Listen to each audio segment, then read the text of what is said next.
Programang ito ay rated SPG. Striktong patnubay at gabay ng magulang ang kailangan. Maaaring may masiselang tema, lengguwahe, karahasan, sexual, horror o droga na hindi angkop sa mga bata.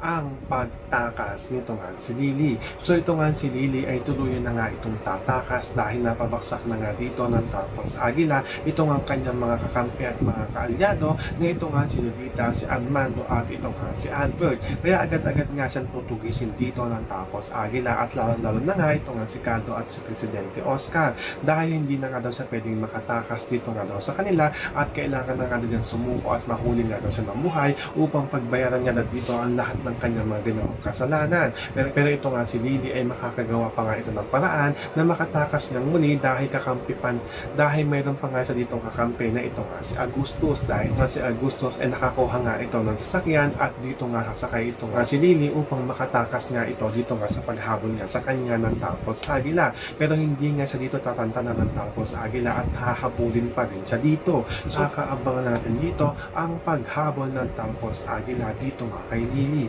Yan ang ating mga pakakatutukan at pakakaabangan dito nga lang sa FPJ San Provinciano.